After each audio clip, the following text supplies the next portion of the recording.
सामग्री कौन कौन सी होगी, अगर आप कुछ भी इंस्टॉल कर रहे हो तो switch, socket, plug, holder, fuse, distribution box, circuit breaker और ELCB, MCCB और MCB, इनके बारे में हम एक एक करके बढ़िया तरीके से देखने वाले हैं। दूसरा क्या है, आवश्यक सामग्री। इससे पहले देखे थे हम टूल्स। तो ये क्या है, विद्युत वायरिंग में केबल्स तथा तारों के अतिरिक्त अन्य कई प्रकार की डिवाइस की आवश्यकता होती है, जिन्हें सामग्री कहते हैं। Switches, socket, plug, lamp holder, fuse आदि। तो पहला देखने वाले हैं स्विचेस। तो स्विच क्या होता है, किसी विद्युत परिपथ में विद्युत धारा के फ्लो को नियंत्रित करता है। ये अगर आपको करंट को हटाना है तो स्विच को क्या करना पड़ेगा, आपको ऑफ कर दो। अगर करंट को फ्लो कराना है तो क्या कर दो, ऑन कर दो। ठीक है। और ये क्या होते हैं, आपके अकॉर्डिंग टू वर्क इसके अनुसार पर निर्भर करते हैं। तो पहला क्या है, सिंगल पोल्स या वन वे स्विच। तो इसमें क्या होता है, इस तरीके का आपका स्विचेस देखे होंगे जिसे स्विच ऑन ऑफ करते हैं, तो वो क्या रहते हैं, वन वे स्विच। क्या रहते हैं, one way switch, on off करने के लिए ओनली। दूसरा क्या रहता है, two way switch. Two way switch, तो इसमें क्या रहेंगे, तीन आपके पॉइंट रहेंगे। इसमें एक पोल और दो पथ होते हैं। इसका उपयोग लैंप विद्युत युक्तियों में से किसी एक को चलाने के लिए, या जो आपके सीढ़ी रहती हैं उन पर लैंप या दो स्थानों पर चलाने के लिए। मान लीजिए यहाँ क्या है, इसमें यहाँ एक रूम है और यहाँ दूसरा रूम है। तो एक ही रूम से आप इसे ऑन करोगे तो यहाँ की लाइट हो जाएगी, अगर इधर वाले पे लगाओगे तो इधर की लाइट ऑन हो जाएगी। इसी तरीके से टू वे स्विच। ठीक है। दूसरा होता है इंटरमीडिएट स्विच। क्या होता है, इंटरमीडिएट स्विच। ये है चार टर्मिनल, यह चार टर्मिनल वाली ऐसी युक्ति है जिसके चारों टर्मिनल की क्षैतिज तल में क्रॉस बना रहता है। ये इस तरीके से क्रॉस रहेगा। आप फोर स्विच वाला, जैसे आप कहाँ देखे होगे, आप DE के क्लासेस करे होगे तो वहाँ प्रैक्टिकल छोटे स्विच रहते हैं, ऑन ऑफ करने के लिए उन पर चार टर्मिनल रहते हैं। ठीक है, तो वही रहते हैं। इसका उपयोग लैंप दो से तीन या अधिक स्थानों से नियंत्रित किया जा सकता है। यहाँ से कई तरीके से आपको इसे नियंत्रित कर सकते हैं। ठीक है। दूसरा एक आता है आपका पुश बटन स्विच। इसमें क्या होगा, एक स्प्रिंग होगा जो कम समय के लिए करंट को फ्लो कराएगा। जैसे आप देखे होंगे, जैसे अलार्म के लिए तो वो क्या रहते हैं, आपके पुश। तो छोटी टाइम के लिए आपके क्या कराया जाता है, करंट फ्लो कराया जाता है। तो उन स्विच को क्या कहते हैं आप, पुश। दूसरा होता है सेलिंग। दूसरा क्या होता है, सीलिंग स्विच। तो इसमें क्या रहता है, एक सॉकेट वो रहता है वायर की तरह, उसे खींचो और उसके बाद ये जलने लगेगा। ये एक विशेष पुश बटन का प्रकार है। ये एक दबाने या खींचने पर ऑन कर देता। ठीक है। तीसरे आते हैं, ये है आप, ये तो जब मेन लाइन लगी होगी ये तो बहुत देखे हो, डबल पोल आयरन क्लैड और DPIC, ये स्विच ये रहते हैं। तो ये कहाँ लगता है, ये मेंस पर लगा था। मेन स्विच का कार्य करता है, इसमें प्रत्येक लाइन के फेज लाइन को और दूसरे स्विच न्यूट्रल लाइन को एक साथ ऑन ऑफ करता है। यहाँ देखिए, यहाँ मेन लाइन कनेक्ट हो गई, यहाँ आपकी मेन लाइन और यहाँ न्यूट्रल। तो यहाँ से क्या करोगे, ये तो घर की लाइन आ गई, तो यहाँ से जैसे ही हैंडल का इस पे लेकर जाओगे तो आपका कनेक्ट हो जाएगा। ठीक है, यहाँ से क्या हो जाएगा, कनेक्ट, और नीचे हैंडल गिराने पर सर्किट ऑफ हो जाएगा। तो इसके जो ये रहते हैं, ये स्विच 15 एम्पियर से 200 एम्पियर जहाँ हाई करंट फ्लो हो रहा है वहाँ इसका उपयोग किया जाता है। एक और रहता है इसमें, ये डबल पोल है और एक रहता है आपका ट्रिपल पोल। तीसरा क्या है, ट्रिपल पोल आयरन क्लैड, और इसे TPIC पूछ लिया जाता है एग्जाम में कि TPIC की फुल फॉर्म क्या होती है। तो ये 3 फेज़ के लिए, वो वाला क्या था, डबल फेज़ के लिए। ये किसके लिए, 3 फेज़ के लिए AC लाइन में मेन स्विच का कार्य करता है। ठीक है। ये कितने फेज़ के लिए, 30 एम्पियर से 400 एम्पियर तक का यूज़ किया जाता है। ठीक है। उसमें क्या था, डबल था। इसमें क्या होंगे आपके तीन फेज़ होंगे और एक क्या होगा आपका न्यूट्रल, या तो 3 फेज़ भी हो सकते हैं। ठीक है। तो यहाँ से एक हैंडल होगा, उसके ऊपर जैसे आप लेकर जाओगे तो सर्किट क्लोज लूप बन जाएगा, और जैसे नीचे करोगे तो आपको सर्किट क्या हो जाएगा, ओपन हो जाएगा। ठीक है। ये देखिए नोट, DPIC तथा TPIC दोनों एक प्रकार के स्विच हैं, बस कितना है, ऑन तथा नीचे की दिशा में, ऑफ ऊपर की दिशा नीचे की दिशा में ऑफ होते हैं, जबकि अन्य स्विच क्या होते हैं, नीचे की तरह। देखो हाँ, मेन अंतर क्या है, देखिए इसमें क्या है, ऑन तथा ये है नीचे की दिशा में ये ऑफ होते हैं। और जैसे दूसरा स्विच देखे होगे आप, घर पर जो स्विच होगा जैसे नीचे करोगे तो ऑन होगा, बट इसे नीचे करने पर क्या होंगे, ये ऑफ होंगे। ठीक है, बस इतना अंतर है। दूसरा दूसरा होगा एक नाइफ स्विच। इस तरीके का एक हैंडल रहेगा, यहाँ आपका कट पिन रहेगा और एक कट पिन इधर रहेगा। इसमें ऐसे फांसने पर क्या हो जाएगा, सर्किट ऑफ, और इधर फांसने पर ऑन, जैसे आप करना चाहो। ठीक है, ये रहता है आपका फ्लश टाइप। जैसे आप घर पर किसी बोर्ड में लगे देखे होगे, उसका नाम क्या होता है, फ्लश टाइप स्विच। ये बोर्ड की तरह अंदर कसा जाने वाला स्विच है, जैसे आप ऑन ऑफ करोगे। एक रहता है टॉगल। टॉगल क्या रहता है, एक कंडीशन ऑन की होगी, दूसरी कंडीशन ऑफ की होगी, बस आपको हैंडल के द्वारा क्या करना होगा, ऑन ऑफ। दोनों में ऑन और ऑफ की कंडीशन होती है, बस इसमें क्या होता है, एक हैंडल होता है। ठीक है, दूसरा स्विचेस की क्या रहती है, according to current carrying capacity. 5 ampere और 240 वोल्ट स्विच के लिए एक पोल एक पथ, एक पोल दो पथ, डबल पोल वाला। इंटरमीडिएट स्विच, पुश में सीलिंग सेलिंग, ये स्विच कितने के रहते हैं, 5 एम्पियर तक के। कितने की रेटिंग रहती है, 5 एम्पियर। दूसरा 15 एम्पियर से 200 वोल्ट पर क्या होता है, जो आपके एक पोल और आपका दो परिपथ में जो आपका टू वे स्विच था। और जो आपका तीसरा था, 30 एम्पियर से अधिक एम्पियर के लिए क्या होते हैं आपके, TIP। ठीक है, TIP, TPIC, सॉरी TIP नहीं, TPIC और DPIC। डबल फेज है तो DPIC और ट्रिपल फेज है तो TPIC का प्रयोग किया जाता है। उसके बाद क्या है, सॉकेट। दूसरा क्या होता है, या तो आपको तार को कस दो, और या आपको सॉकेट के द्वारा क्या होता है, घरेलू उपयोग में विद्युत उपकरणों को विद्युत सप्लाई प्रदान करने वाली युक्ति को क्या कहते हैं, आप सॉकेट करते हैं।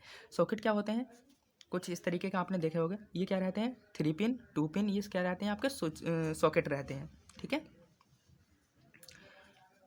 दूसरा क्या रहता है, प्लग। अब इन सॉकेट में आपको कसने वायर को जोड़ने के लिए, क्लोज लूप बनाने के लिए प्लग की आवश्यकता पड़ती है, तो वो क्या होते हैं, क्या कहलाते हैं, प्लग। तो उपकरणों के मेन लीड को सॉकेट से संयोजित करने वाली युक्ति को क्या कहते हैं, प्लग कहते हैं। सॉकेट के साथ आपको जोड़ने वाली डिवाइस को क्या कहते हैं, आपको प्लग कहते हैं। प्लग 3 पिन 2 पिन, बहुत सारे आपको प्लग मिल जाएंगे। तो इनकी रेटिंग क्या रहती है, पिन 2 पिन की जो रेटिंग रहती है 5 एम्पियर से 220 वोल्ट, 3 पिन की 5 एम्पियर से 15 एम्पियर तक के कितने भी मिल सकते हैं। ठीक है, दूसरा होता है लैंप होल्डर।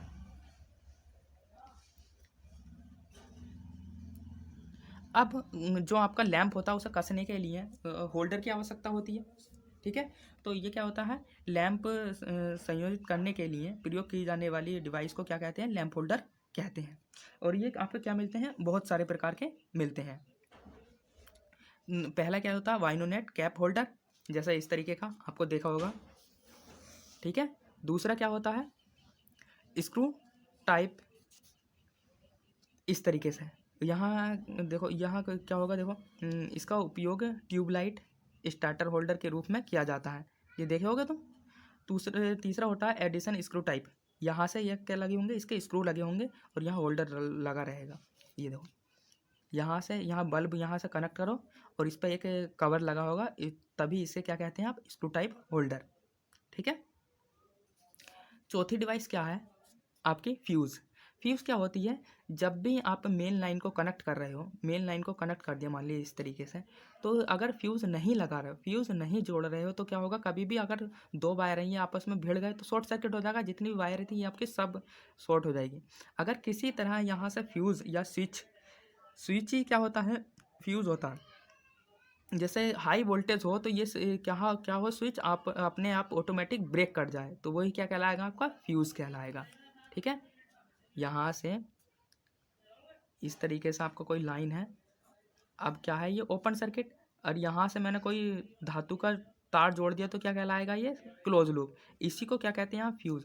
अब जो टेम्परेचर या फिर हाई करंट होने पर ये क्या कर जाता है, ब्रेक कर जाता है, और आपके डिवाइस क्या रहती हैं, सेफ रहती हैं। और जो आपके फ्यूज़ के टाइप्स रहते हैं वो कितने, कई प्रकार के रहते हैं।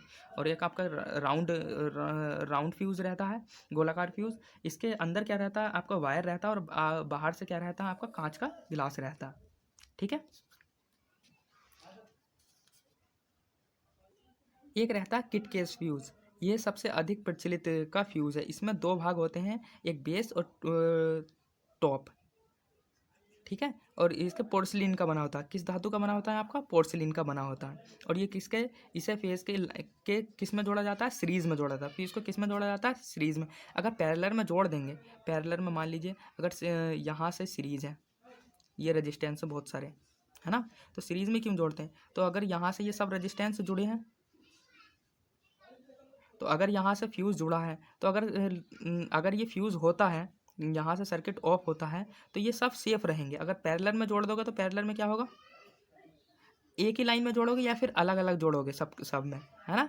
तो एक ही लाइन में जोड़ोगे तो जिस लाइन का फ्यूज़ फूकेगा वहाँ चलती रहे, ख़राब हो जाएगी लाइट, बाकी की चलती रहेगी। तो इससे क्या हो जाएगा? डैमेज हो जाएगा सारा, ठीक है।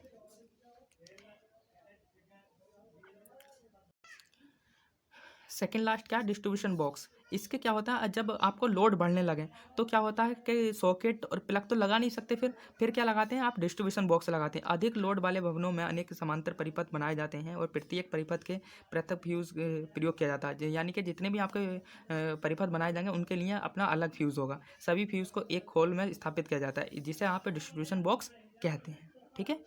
प्रत्येक का एक फ्यूज़ होगा, या इसकी जगह, फ्यूज़ की जगह आप कुछ भी एमसीबी, एलसीबी कुछ भी यूज़ कर सकते हो। वही क्या कहलाएगा? आपका डिस्ट्रीब्यूशन बॉक्स। उसके बाद पढ़ते हैं हम सर्किट ब्रेकर। तो सर्किट ब्रेकर क्या होता है? जैसे यहाँ पे फ्यूज़ का ये सेकंड पार्ट आ जाता है सर्किट ब्रेकर। तो सर्किट ब्रेकर क्या होता है? जैसे फ्यूज़ आप हाई करंट फ्लो होने पर क्या हो जाता है?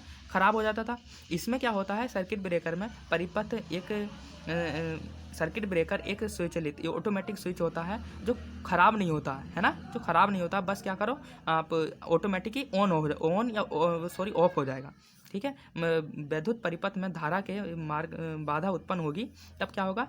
ये परिपथ को नष्ट होने से बचाता है, ठीक है। इसमें क्या होता है आपका? एमसीबी होती है, नंबर 1 एमसीबी, दूसरे नंबर पे एलसीबी अर्थ लीकेज सर्किट ब्रेकर, तीसरा होता है module case circuit breaker MCCB. तो पहला देखने वाले हैं एमसीबी क्या होती है। तो ओवरलोड स्थिति में स्वतः ऑन होने की व्यवस्था प्रायः क्या होती है? द्विधात्विक युक्ति के संपन्न होती है, ठीक है। ये क्या होती है? स्विच की आकृति वाला लघु परिपथ होता है, ठीक है, समझ में आया। ये परिपथ, ये सर्किट ब्रेकर 5 एम्पीयर से 60 एम्पीयर तक की क्षमता के बनाए जाते हैं, ठीक है। ये क्या रहते हैं आपके? डबल पोल्स के लिए और ट्रिपल पोल्स के लिए, सबके लिए प्रयोग किए जाते हैं, ठीक है। इसमें क्या होता है आपका? जैसे आप कहीं पर भी आपका शॉर्ट सर्किट हुआ है, तो ऑटोमेटिक क्या कर देती है सर्किट, ये है, इसे एमसीबी क्या कर देती है? ऑफ करा देती है, इसे ऑफ करा देती है, और आपके जितने भी इक्विपमेंट हैं वो आपके सेफ रहते हैं। दूसरा क्या है? अर्थ लीकेज सर्किट ब्रेकर। ये भी क्या है? एक सर्किट ब्रेकर। एमसीबी के द्वारा किसी उपकरण अथवा लाइन की ओवरलोड धारा से सुरक्षा की जाती है, परंतु अर्थ में लीकेज हो जाए, जब आपका अर्थ में लीकेज हो जाए, जब अर्थिंग करते हैं, अगर उसमें ही लीकेज हो जाए, तब इस दोष को क्या करते हैं हम? इससे फाइंड करते हैं, इसे होने नहीं देते हैं, ठीक है। उपकरण, यंत्रों, मशीनों के आदि की क्या करती है? इससे जुड़ा रहता है, स्पर्श करने लगे तो लीकेज धारा प्रभावित होती है। अब देखो कहने का मतलब क्या है? अब जब मेरे पास इसकी, मैंने ये कोई मेटल की धातु है, अगर मैंने इसकी अर्थिंग कर दी, तो अर्थिंग करने के बाद क्या होगा कि इसमें क्या हो कि इस उपकरण में क्या हो? कोई शॉर्ट सर्किट हो जाए, क्या हो जाए? Short circuit. तो सारा करंट किधर को फ्लो होगा? अर्थ में का करंट फ्लो होगा, तो उसे ही पहचानेगी, इसे ही ऐसी स्थिति को पहचानेगी और तुरंत सॉल्व करेगी, ठीक है। झटका, शॉर्ट लग सकता है, अगर यहाँ क्या हो सकता है? विद्युत झटका लग सकता है। अगर यहाँ से आप अर्थिंग नहीं करते हो तो यहाँ से क्या होगा कि आप इसे टच करोगे तो आपको एक झटका लगेगा बहुत तगड़ा वाला, ठीक है। बाकी का क्या है, ठीक है। अब एक एक करके आप पॉइंट बाय पॉइंट लिख देना, ठीक है। लगता है आपको जितना भी है आपको क्लियर हो गया होगा। मिलते हैं अगली क्लास में।